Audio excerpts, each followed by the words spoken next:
Dad's talking to the furniture again. A small voice came from behind Jack. He turned, smiling. Lena, his 8-year-old daughter, peeked her head through a nearby curtain, clutching a sketchbook. "Furniture, huh?" he said. "This isn't just furniture. It's a cathedral with 88 steps to heaven." Lena giggled and sat cross-legged, just outside the pool of light. Jack returned to his task. One hand polished the piano, but the other. What was it tracing? "Mr. Hollis." A crisp voice called out from across the stage. "Could you please hurry? Miss Kingsley is arriving shortly, and everything needs to be perfect." Jack nodded silently. He never spoke in moments like these. He knew his place. But as he bent to gather his supplies, another voice tore through the air, this one laced with theatrical contempt. "Good God, he's caressing it as if he owns the thing." The voice belonged to Langston Gray, the music critic for the Times and a pompous arbiter of true talent. A few nearby staff members chuckled nervously. Jack didn't look up. He gathered his rags and brushes, slowly, methodically, folding them with a deliberate, almost excessive care. Langston continued, undeterred.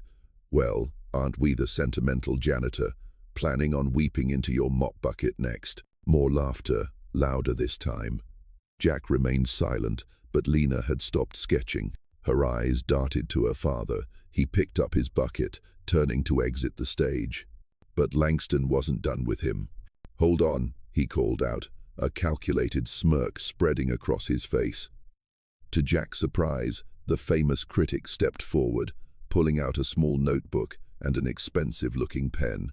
The gesture wasn't for note-taking, it was performance, a little piece of theater with Jack as the unwilling star. The act was pure showmanship. Langston Gray was offering a quick interview about the piano. In reality, he cared nothing for Jack. He wanted two things. First, to demonstrate his own erudite knowledge, and second, to fish for a sensational story about the overly sentimental janitor narrative he had just invented. "Tell me, my good man, do you even know what this is? This instrument you seem to revere so much?" Jack finally turned.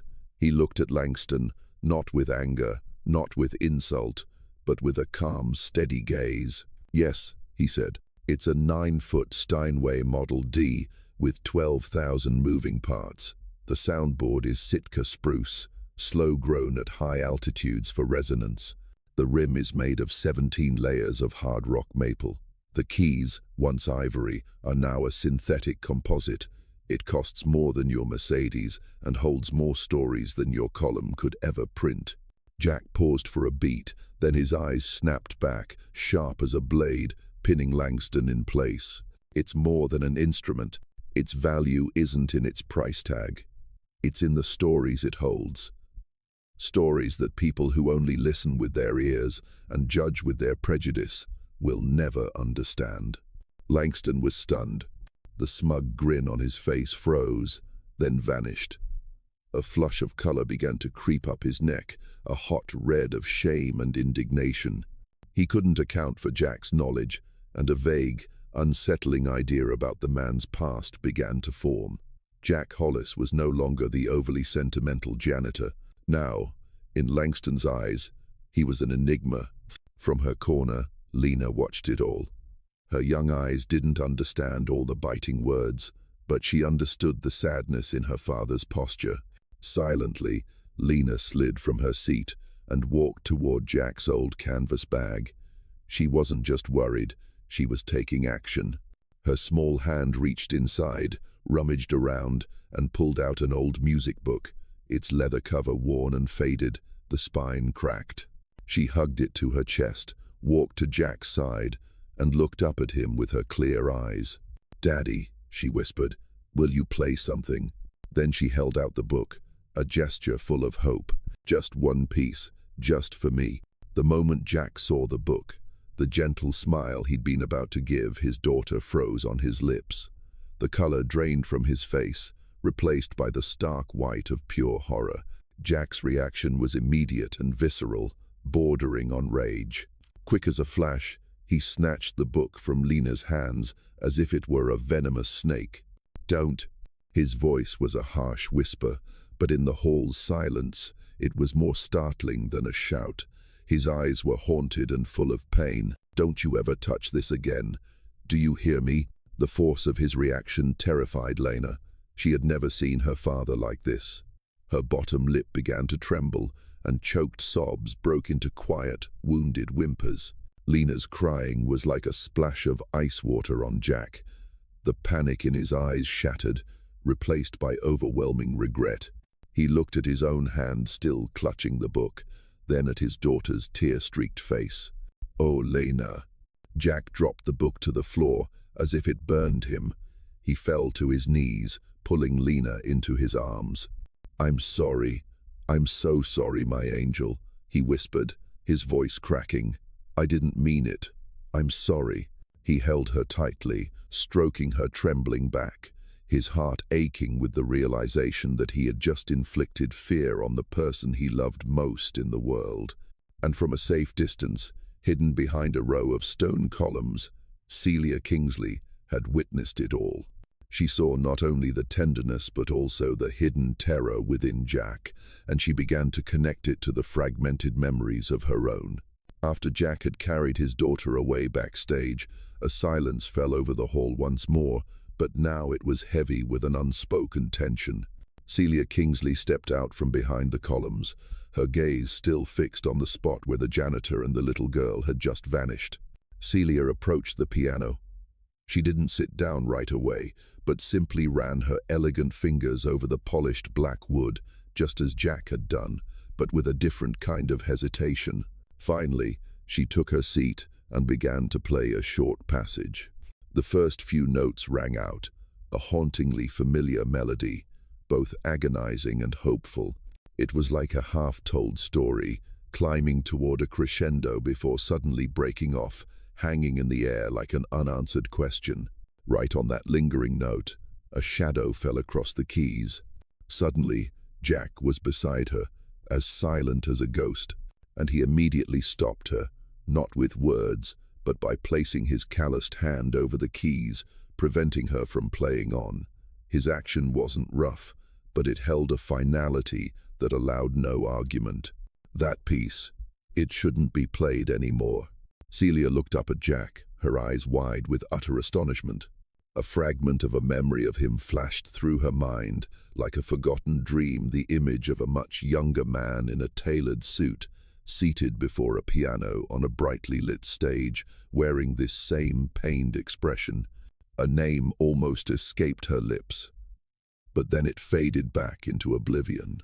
Unbeknownst to them both, they were not alone. From behind a marble column not far away, Langston, who had been slyly observing the entire exchange, had put the pieces together. After what he'd witnessed, the erudite comeback, the panic over the music book, and the cryptic act of stopping Celia the critic, had his story. He no longer saw Jack as an annoyance, but as a sensational story waiting to be exploited. And he decided to corner Jack, not slyly, but publicly, cruelly, in front of all the guests. Waiting for the string quartet to finish their piece, Langston strode onto the stage, taking the microphone from the bewildered MC. A slight ahem from him echoed through the hall, bringing all conversation to a halt. All eyes fell on him. "Ladies and gentlemen," Langston began, "we are perhaps too familiar with meticulously staged, perfectly rehearsed artistic performances." He paused, sweeping his gaze across the room with a knowing smile. "Tonight, I'd like to present a genuine artist, one who has been hiding in plain sight for far too long." Suddenly, he pointed toward the corner of the room where Jack was standing. A spotlight operator, reacting on instinct, swung a harsh beam of light in that direction. Jack squinted, frozen like a deer in the headlights. "Our janitor, Jack Hollis," Langston announced, dripping the word janitor with undisguised contempt. "A man who, I believe, has a surprising history with this very piano." A murmur began to ripple through the crowd. Celia Kingsley shot to her feet, her face pale with horror, knowing exactly what Langston was doing. Langston ignored her, relishing his moment of power. He looked directly at Jack, his voice a challenge. "Show us, Jack. Play something. Something truly difficult, to prove that what I saw wasn't a phantom." The trap was set, perfect and cruel. Langston's words weren't an invitation. They were a meticulously calculated psychological blow. He didn't just want Jack to play, he wanted to unearth a secret. Either the janitor would shed his disguise, admitting to his buried talent, so Langston could write a sensational article about the forgotten genius, or he would cower in fear, refuse, and become a laughingstock. Langston was certain of either outcome, because in his world, men like Jack never got to win. The pressure was suffocating. Every eye in the room was fixed on the janitor, waiting for an unexpected spectacle. But he didn't look at them. He only felt a small, trembling hand squeezing his own. Lena was clutching her father's hand. She wasn't afraid of the crowd. She was afraid for him. Her clear eyes seemed to plead, "Don't, Daddy, please don't," as if she knew something terrible would happen if he touched the piano. He was about to flee. His first instinct was to turn his back, pull Lena with him, and disappear into the shadows, ignoring the jeers, ignoring it all. But then, a voice cut through the crowd's murmur. From the back of the room, Celia Kingsley spoke, loud enough for everyone to hear. "Play, Daddy." That simple phrase silenced the entire room. Langston Gray's brow furrowed in confusion. His cruel, calculated psychological trap had just been disarmed by a child's innocent plea. Lena continued, her voice now a whisper meant only for him. "I want to hear." The conflict inside Jack reached its peak. He stood between two agonizing choices, his past and his daughter. He slowly knelt, facing Lena, the world shrinking until it was just the two of them. He reached out and gently wiped a tear streak from her cheek. His voice was low and steady, a promise only she could hear. "Then this one is just for you." He stood up. The fear in his eyes dissolved, replaced by a calm but steely resolve. The decision had been made. He gave Lena's hand one last, gentle squeeze, then let it go. He walked toward the piano, not to perform, but to confront. He sat down, and the first notes rang out. It was the same unfinished melody Celia had tried to play earlier, but now it was complete, pouring forth from its true, sorrowful source. Each note wasn't for show, it was to tear open an old scar. The melody grew in intensity, compressing all the pain into one soaring chord that hung suspended between breathtaking beauty and absolute anguish. In that very moment, a choked sob came from the front row. "No, Sonata for Sarah." Celia Kingsley whispered the name, a name she had tried to bury. She clutched her chest, her face contorting not from a heart attack, but from the agony of memory. On stage, Jack's hands froze over the keys. The music died. He had heard it. He had heard the name. Sarah.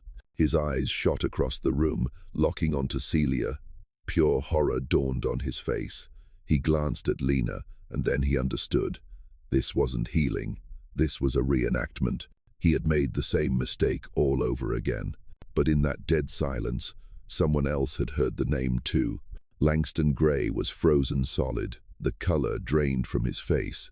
An old article he had written years ago came back to him in sharp relief.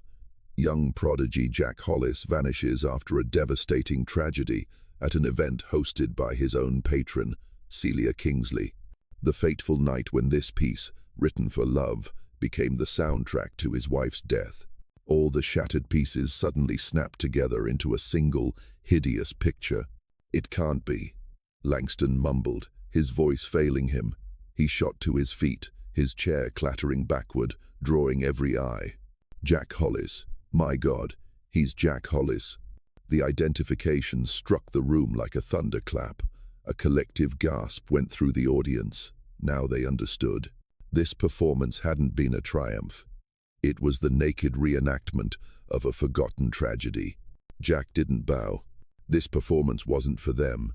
A smile had no place here either. His gaze swept past the strange faces, searching for a single point of focus. And he found it. Lena's eyes, There wasn't just radiant pride in them, but a complete understanding and a shared pain. He gave her a single, sharp nod, a brief acknowledgement that it was all over. The weight of the name Jack Hollis, of the piano prodigy, of the guilt-ridden husband, it had all been laid down right there on that stage. He was none of those versions of himself anymore. Without a backward glance, Jack turned and walked straight into the darkness of the wings. His stride was steady, no longer weighed down by grief. He vanished as suddenly and completely as he had appeared, leaving behind a tangible void and a stunned, silent audience, with only the tragic echo of his music still hanging in the air. The backstage darkness swallowed Jack whole. He found an old prop crate and slumped onto it, elbows on his knees. The silence after the performance was heavier than any applause. Every muscle in his body seemed to uncoil, the exhaustion he had suppressed for years now washing over him like a tide. He didn't hear the footsteps on the dusty floorboards, only sensed a presence when it was already very close. Jack Hollis. The name, an echo from another life, made him flinch. He raised his head slowly, heavily. Celia Kingsley stood there.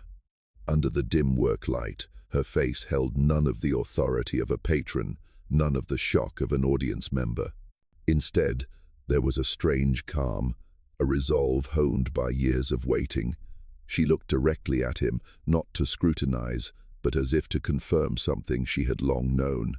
"I've been looking for you for a very long time," she said, her voice holding no blame, only the weight of time. Jack looked up at Celia, his hollow eyes no longer holding panic, only a profound, bone-deep emptiness. His voice was a raw scrape, each word pulled from a deep well. "That piece," he began, staring into the middle distance. It was a promise.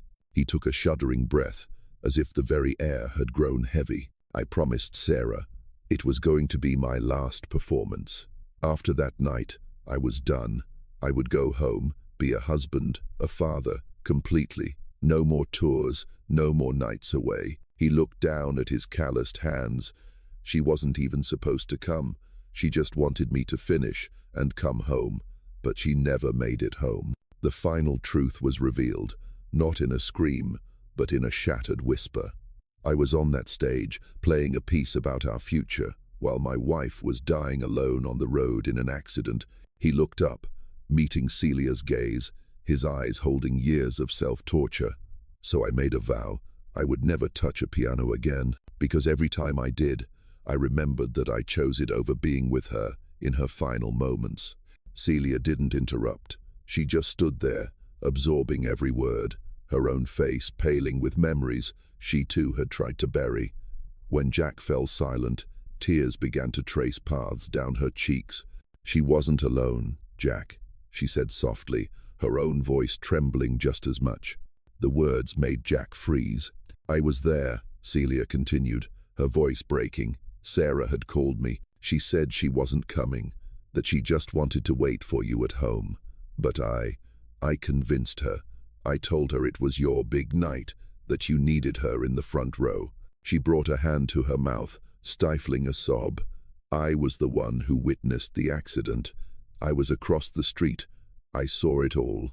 The lights, the sound of metal on metal." She looked at Jack, her eyes filled with an all-consuming regret. "So you see, Jack, I didn't give up on music because it was sad.